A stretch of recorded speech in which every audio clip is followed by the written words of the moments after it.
Melakim Aleph, 1 Kings chapter 4.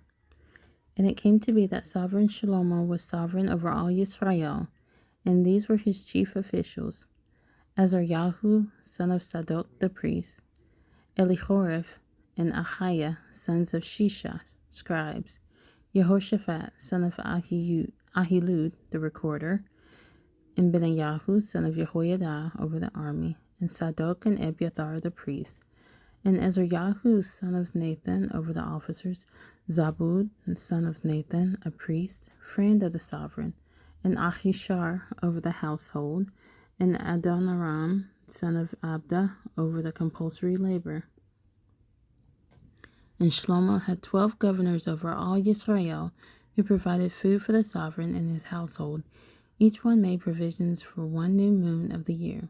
And these were their names: Ben-Hur, in the mountains of Ephraim, Ben-Deker, and Makatz, and Sha'albim, and Beth-Shemesh, and Elon Beth-Hanan, Ben-Chesed, and Arboth, Soko, and all the land of Hefer were his.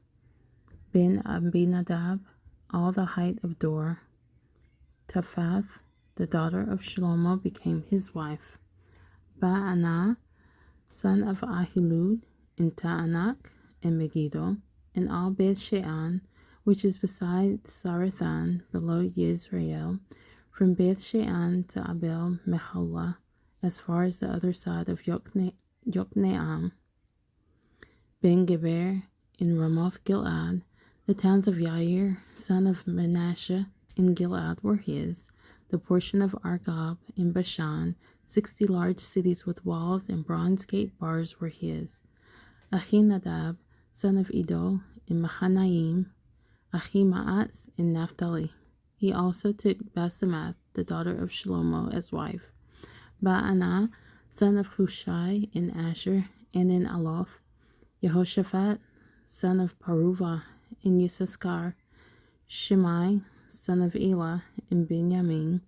Geber, son of Uri, in the land of Gilead, in the land of Sihon, sovereign of the Amorites, and of Og, sovereign of Bashan, and 1 governor was in the land. Yehuda and Yisrael were as numerous as the sand by the sea, eating and drinking and rejoicing. And Shlomo was ruling over all reigns from the river to the land of the Philistines, as far as the border of Mitzrayim. They did taskwork and served Shlomo all the days of his life.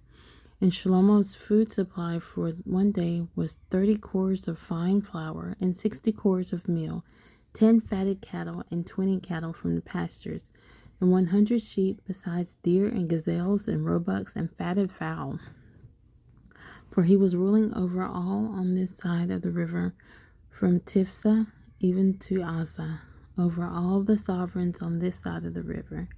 And he had peace on all sides round about him. And Yehuda and Yisrael dwelt safely, each man under his vine and his fig tree, from Dan as far as Beersheba, all the days of Shlomo. And Shlomo had 40,000 stalls of horses for his chariots, and 12,000 horsemen. And these governors, each one in his new moon, provided food for sovereign Shlomo, and for all who came to the table of sovereign Shlomo. There was no lack in their supply. They also brought barley and straw to the appointed place for the horses and steeds, each one according to his right ruling. And Elohim gave Shlomo exceeding great wisdom and understanding, and largeness of heart, like the sand on the seashore. And Shlomo's wisdom excelled the wisdom of all the men of the east, and all the wisdom of Mitzrayim. For he was wiser than all men, than Ethan the Ezrahite, and Heman, and Calcol, and Darda, the sons of Mahol, and his name was in all the nations round about. And he spoke 3,000 proverbs, and his songs were 1,005. And he spoke of trees, from the cedar tree of Lebanon, even to the hyssop that springs out of the wall. And he spoke of beasts and of birds, and of creeping creatures and of fish. And there came from all peoples, from all the sovereigns of the earth, who had heard of his wisdom, to hear the wisdom of Shlomo.